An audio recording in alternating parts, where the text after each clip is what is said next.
Big pass இன்றைக்கான promo வெளியே இருக்கு. இன்னைக்கு ப்ரொமோவில் வந்து வெளியே ஓவியா நடந்து வந்துட்டு இருக்காங்க. அப்போ பிந்து மாதவி வந்து எல்லாரும் நீங்க வந்து சாப்பிடுவீங்கன்னு தான் வெயிட் பண்ணிட்டு இருக்காங்க அப்படின்னு சொல்றப்ப ஓவியா வந்து எனக்கு பசி இல்லை அப்படின்ட்டு ரிப்ளை பண்றாங்க. அதுக்கடுத்து ரைசா வந்து உங்களுக்கு தான் பண்ணது அப்படின்ட்டு சாப்பிட்ற கொடுக்குறாங்க. அப்பையும் வந்து ஓவியா நீங்க தான் ஸ்வீட்டா இருக்கீங்களே நீங்களே சாப்பிடுங்க அப்படின்னு சொல்லிட்டு போறாங்க.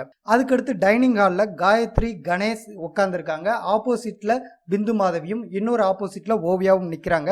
அப்போ காயத்ரி சாப்பிடுங்க கோல்ட் ஆகிறக்குள்ள அப்படின்னு சொல்லி சொல்றாங்க.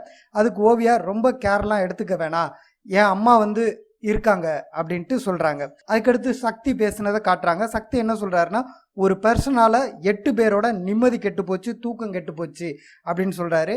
அதுக்கடுத்து பெட்ரூம்ல வழக்கம் போல ஸ்நேகன், ஆரவ், சக்தி, வையாபுரி, காயத்ரி எல்லாம் உட்காந்துருக்காங்க. அப்போ வந்து காயத்ரி சொல்றாங்க சாட்டர்டே வந்து எல்லாம் மாறிடும் அப்படின்னு சொல்றப்ப சக்தி சொல்றாரு மாறலைன்னா சமைக்க முடியாது, வாஷிங் பண்ண முடியாது, கிளீனிங் பண்ண முடியாது அப்படின்ட்டு கோபமா சொல்றாரு.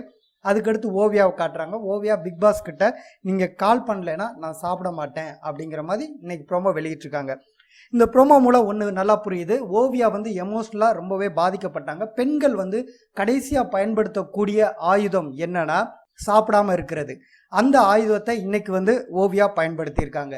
உண்மையிலே வந்து அப்போ எந்த அளவு பாதிக்கப்பட்டிருக்காங்க அப்படிங்கிறதா இன்னொரு வார்த்தை வந்து கவனிக்கிறப்ப அவங்களோட அம்மா இறந்துட்டாங்கங்கிறது நம்ம எல்லாருக்குமே தெரியும். அந்த வார்த்தையை வந்து இன்னைக்கு மனதில இருந்து வெளியே வருதுன்னா தன்னோட தாய் இல்லாத அந்த ஏக்கம், தன் தாயோட அந்த பாசம், அந்த நினைவுகள் வந்து கண்டிப்பா நேத்து வந்து அவங்க மனதில் ஓடி இருக்கு. அதனால ஒரு எக்ஸ்ட்ரீமான ஃபீல்ல இருக்காங்க அப்படிங்கிறதா அதை வெளிக்காட்டிக்காம கொஞ்சம் கூலா இன்னைக்கு பிஹேவ் பண்றாங்க. சக்தியை பத்தி நான் குறிப்பா சொல்லணும். நானும் வந்து வந்ததுலேருந்து பார்க்குறேன், சக்தி வந்து சமைக்கிறது, வாஷிங் பண்றது, கிளீனிங் பண்றது, எல்லாருக்குமே வந்து சமைக்கிறது, வாஷிங் பண்றது, கிளீனிங் பண்றது மட்டும்தான் வந்து லைஃபா? அதுக்கு தான் வந்திருக்கீங்களா? என்ன வேலை செய்ய வந்திருக்கீங்களா? இங்க பிக் பாஸ் ரியாலிட்டி ஷோ, உங்களோட ரியாலிட்டி குணத்துல எல்லாரோடையும் எப்படி கலந்துருக்கீங்கன்னு பாக்குறதுக்கு தான் வரீங்க. அதுவும் இல்லாம 50 லட்சம் ரூபாய்க்கு இந்த பொண்ணு நடிக்குது அப்படிங்கிற வார்த்தையெல்லாம் பயன்படுத்துறீங்க. இதை பயன்படுத்துறப்ப என்ன ஆயிரும், பணத்துக்காக நான் நடிக்கிறேனா அப்படிங்கிற ஒரு உணர்வு, இப்படி பல விஷயங்கள் வந்து ஓவியாவை காயப்படுத்தி இருக்கீங்க. கடந்த சில நாட்களா அதோட எக்ஸ்ட்ரீம் லெவல் போயிட்டு தன்னை மீண்டும் காம்படுத்திக்கிட்டு தன்னோட கடைசி அஸ்திரம் இங்க இருந்து வெளியே போறதுக்கான அஸ்திரம் வந்து சாப்பிடாம இருக்கிறதா. கண்டிப்பா பிக் பாஸ்ட கேட்கிறப்ப நான் இங்க இருந்து போயிடுறேன், என்னால இங்க இருக்க முடியல அப்படிங்கறதா கேட்க வாய்ப்புகள் அதிகம். இல்ல வேற எதுவும் கேட்கலாம், எனக்கு அது தெரியல.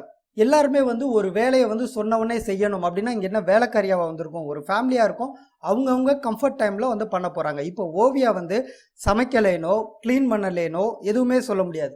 நீங்க சொல்ற டயத்துல அது பண்ணல, நீங்க சொல்ற டயத்துல பண்றதுக்கு வந்து வேலைக்காரி. இங்க ஒரு ஃபேமிலியா இருக்கிறக்கா வந்திருக்கீங்க. ஸோ அந்த ஃபேமிலிக்குள்ள அட்ஜஸ்ட்மெண்ட், ஒருத்தர் புரிஞ்சுக்கிட்டு எந்த அளவு விட்டு கொடுத்து போறீங்க, அந்த பண்பு உங்களுக்கு எப்படி இருக்குன்னு செக் பண்றதுக்கு தான் இந்த ப்ரோக்ராமே. அந்த பண்பு வேற யாருகிட்டயுமே இல்லைங்கிறதா ரொம்ப ஒரு வேதனையான ஒரு விஷயம். இந்த அளவுக்கு சக்தி என்ன வாழ்றதே வந்து சாப்பிட்றதுக்கும் கிளீன் பண்றதுக்கும் வாஷிங் பண்றதுக்குமா வந்திருக்கீங்க? என்ன ஐடியாலஜினே புரியல.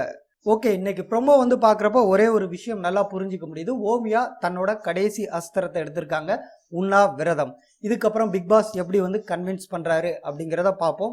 மேபி என்ன சொல்லுவாருன்னா வெளியே போகணும் தான் ஓவியா கேட்கறதுக்கான வாய்ப்புகள் அதிகம் இருக்கு. இப்ப நடக்கிற இந்த கடந்த சில நாட்களாக நடக்கிற விஷயங்கள், அவங்க மனதளவுல பாதிக்கப்பட்டது, இன்று வந்து யாரும் எனக்கு கவலைப்பட வேணாம், எனக்கு அம்மா இருக்காங்க அப்படிங்கிற அந்த வார்த்தைகள், இது எல்லாமே ரொம்ப அவங்கள காயத்தின் வெளிப்பாடாக தான் இந்த வார்த்தைகள் வந்து வருது. அப்போ பிக் பாஸ்ல இருந்து என்னால் இங்கே இருக்க முடியல, வெளியே போகணுங்கிற கோரிக்கையை தான் முன்வைக்க போறாங்க. பிக் பாஸ் சைட்ல இருந்து என்ன ரிப்ளை வரும்னா இந்த சனி ஞாயிறு வரைக்கும் வெயிட் பண்ணுங்கன்னு சொல்லுவாங்க. சனி ஞாயிறுல கமலஹாசன் பஞ்சாயத்து பண்ணுவாரு, பண்ணிட்டு முடியல அப்படிங்கிற பட்சத்துல ஓவியா வெளியேற்றப்படவும் வாய்ப்பு உள்ளது. என்ன நடக்குது அப்படிங்கிறத முழுமையா நிகழ்ச்சி பார்த்தா தான் தெரியும். ஏன்னா ப்ரொமோல வந்து பாத்தீங்கன்னா நிறைய சம்மந்தம் இல்லாத ஷார்ட்ஸ் எல்லாம் கட் பண்ணி போடுறாங்க, இடையில என்ன பேசுறாங்கன்னு தெரியல. ஸோ இந்த டயலாக்ஸை வச்சு இப்படிதான் நடந்திருக்கும் நம்ம ஒரு யூகத்துல தான் பேசுறோம், இதுதான் நடந்தது அப்படின்னு நம்ம பேசல. என்னோட பாயிண்ட் ஆஃப் வியூவில் அந்த பொண்ணு இன்னைக்கு கடைசி அஸ்திரத்தை எடுத்திருக்குங்கிறதா இந்த முதல் ப்ரோமோல என்னால் உணர முடியுது. கொஞ்சம் வேதனையான ஒரு நகர்வு தான். என்ன நடக்குதுங்கிறத அடுத்த ப்ரோமோல பார்ப்போம். நன்றி.